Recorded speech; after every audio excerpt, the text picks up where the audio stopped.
এই ফর্ম করতে executive body form করে আবার করে প্রেসিডেন্ট 24 তারিখে যে মিটিং হবে ওর পরে আমাদের 24 তারিখে আমরা ওয়ার্কিং কমিটিটাকে কমপ্লিট করব। আমাদের ওয়ার্কিং কমিটিতে এখনো 6 জনের স্থান খালি আছে।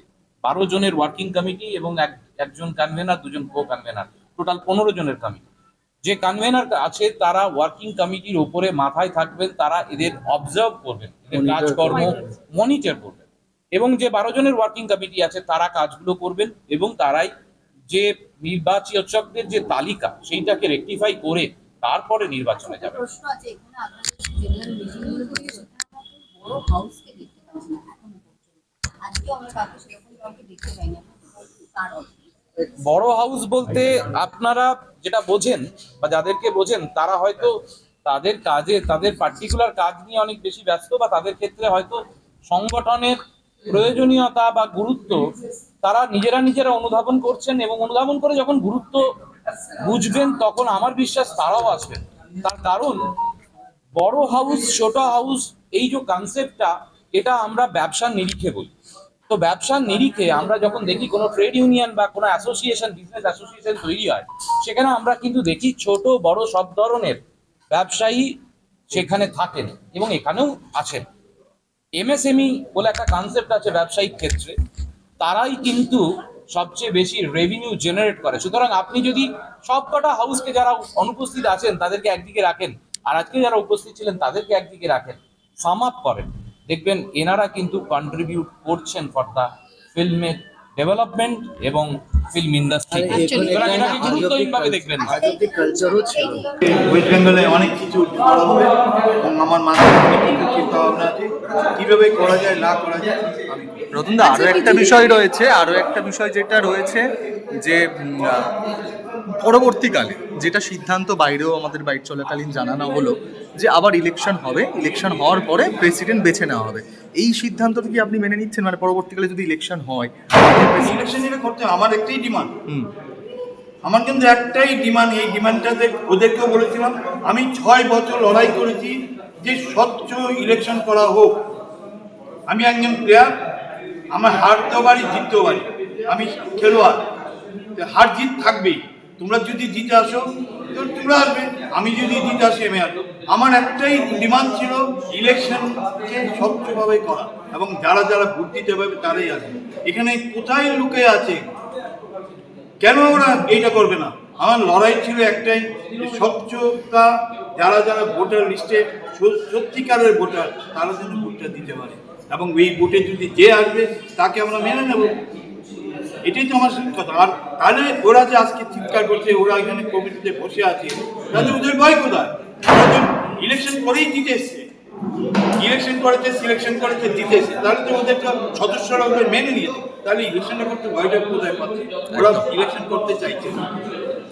একটা নতুন স্বপ্ন নিয়ে এসেছি ইন্ডাস্ট্রিকে ডেভেলপ করার জন্য। এখন ইন্ডাস্ট্রি ডেভেলপ করতে আমার একার পক্ষে সম্ভব নয়, সরকার আমাদের সহযোগিতা করলে আমি অনেক দূর যেতে পারি।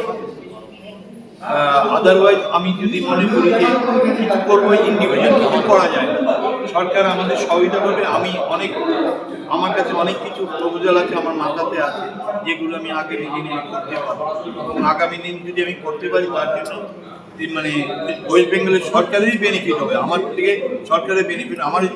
আমি হয়তো ইনভেস্ট করবো, ইনভেস্টমেন্টের হয়তো আমি কিছু প্রফিট নেবো, তো আমি কিন্তু রিস্ক নিয়েও প্রফিট মানে করার চেষ্টা করছি যে ত্রিপুরা ওয়েস্ট বেঙ্গলের যাতে ফিল্ম ইন্ডাস্ট্রিটা ডেভেলপ হয়। আচ্ছা, যে কথাটা প্রেসিডেন্ট পিয়া সেনগুপ্তর সঙ্গে কথা হয়েছে, আমার আজকে সকালে আমি ওকে আমার সাথে কথা হয়েছে, উনি আসতে চাই, আমি ওনাকে আজকে আসতে বলেছিলাম, ও বলে আমার শরীর খারাপ।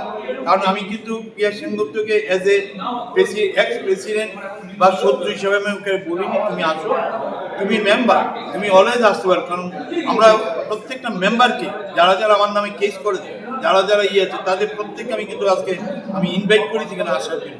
কিন্তু এরা তো গতি ছাড়তে ইন্টারেস্টেড না, এরা কেন ছাড়ছে না, কী কারণে ছাড়ছে না আমি জানি না।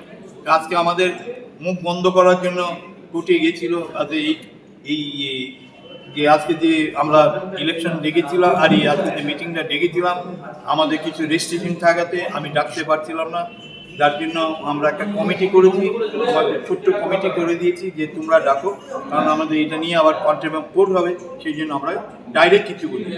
তো এই কারণে এটাও তো ওদের অসুবিধা, ওরা গেছিল আজকে কোর্টে আমাদের না জানিয়ে গেছিল, কিন্তু সেখানে ওরা মানে পায়নি, অর্ডার পায়নি, ওটা 22 তারিখ চলে গেছে। আগামী 22 তারিখ মিটিংটা হবে, সেই মিটিংয়ে ডিসিশন হবে যে কি হবে না হবে, কারণ ওটা নট মেনটেনেবল। আচ্ছা, যে কেসটা করেছে সেটা নট মেনটেনেবল।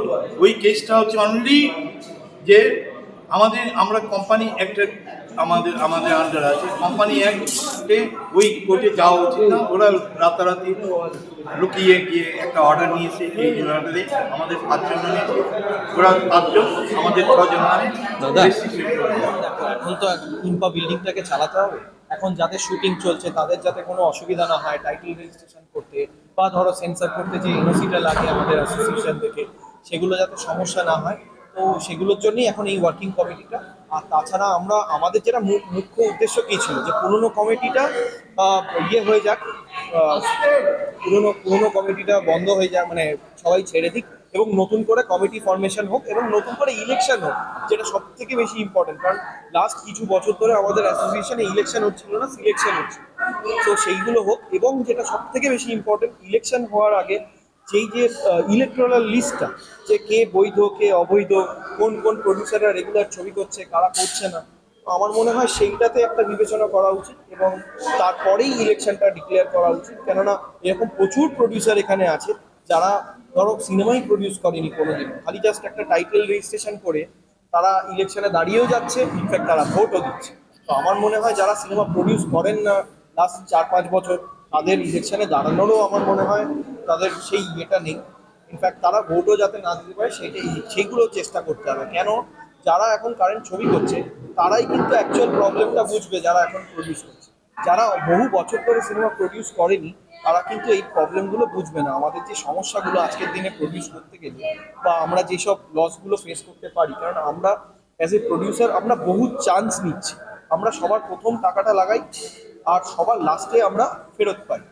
সেই জায়গাটা যে আমরা যে চান্সটা নিচ্ছি সেই চান্সটার জন্যই আমরা তো চেষ্টা করছি, আমাদের লস হলে কিন্তু কেউ ফেরত দেওয়ার নেই।